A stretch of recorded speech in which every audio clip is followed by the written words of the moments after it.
Praise the lord, शालोम। प्रभु के सभी लोगों को मेरी ओर से बहुत प्रेम भरा जय मसीह की। मैं आप सभी के लिए एक बहुत खूबसूरत कहानी लेकर आया हूँ। प्रभु के प्रिय लोगों, बाइबल में एक पंक्ति है जहाँ पर पहला पतरस उसके 5वें अध्याय में इस प्रकार से लिखा है कि जागते रहो, सचेत रहो, क्योंकि तुम्हारा विरोधी शैतान तुम में से कईयों को गरजने वाले शेर के समान फाड़ने पर है।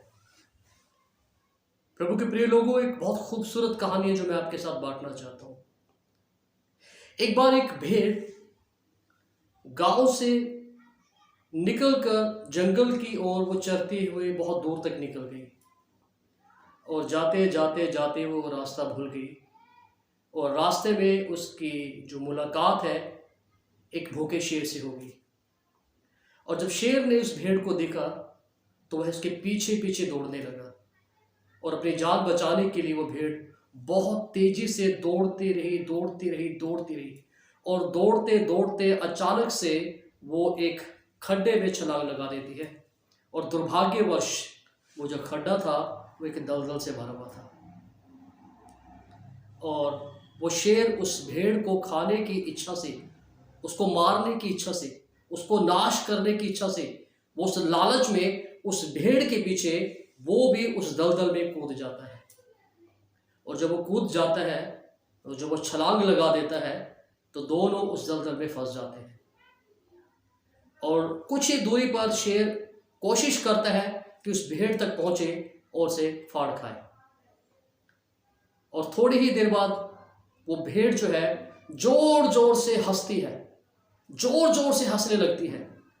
इतना हंसती है कि शेर दुखी होकर पूछता है, क्या तू पागल हो गई है? मैं तुझे यहां पर फाड़ने पर हूं, मैं तुझे यहां पर खाने पर हूं, मैं तुझे यहां पर नाश करने पर हूं और तू जोर जोर से हंस रही है। तो भेड़ ने शेर से एक सवाल किया, क्या तेरे ऊपर कोई तेरा मालिक, तेरा कोई राजा है? तो शेर ने बड़े अहंकार के साथ, बड़े घमंड के साथ कहा, मैं इस जंगल का राजा हूं, मैं ही इसका मालिक हूं, मेरे ऊपर कोई मालिक नहीं है, कोई राजा नहीं है, मैं ही सब कुछ हूं। तो भेड़ और जोर जोर से हंसने लगी। जब वो हंसने लगी तो शेर दुखी हुआ और पूछा, तू इतना क्यों हंस रही है? भेड़ ने कहा, भेड़ बड़े प्यार से उसको कहने लगी, मेरा एक मालिक है जो मुझे ढूंढते हुए यहां तक आएगा और मुझे यहां से निकाल कर ले जाएगा।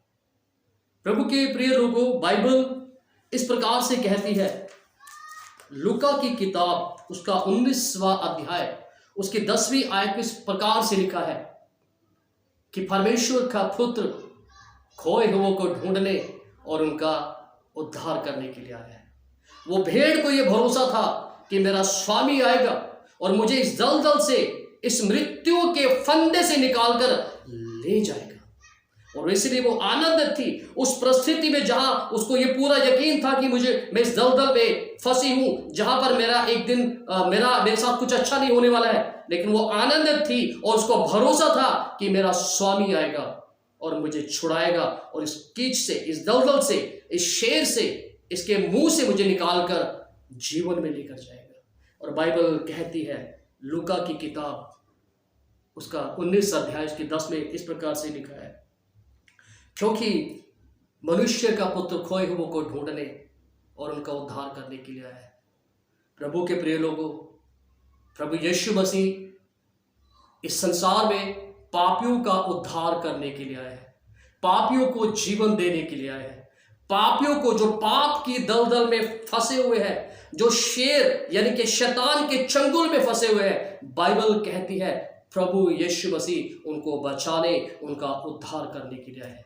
क्योंकि बाइबल कहती है, स्वर्ग में और पृथ्वी पर मनुष्य के बीच में कोई दूसरा नाम नहीं दिया गया जिसके द्वारा मनुष्य के पाप क्षमा हो या मनुष्य को मोक्ष, छुटकारा या उद्धार मिल सके, केवल एक नाम, और वो प्रभु यीशु का नाम है।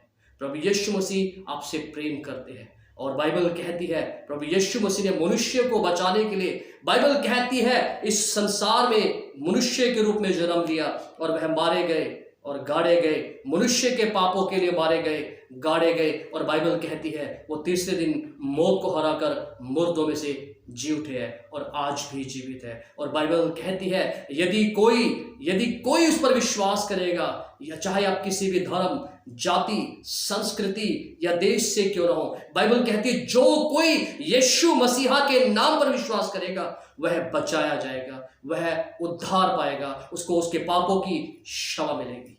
इन बातों के द्वारा प्रभु आपको बहुत आशीष दे। परमेश्वर आपसे प्रेम करते हैं। Thank you so much. God bless you.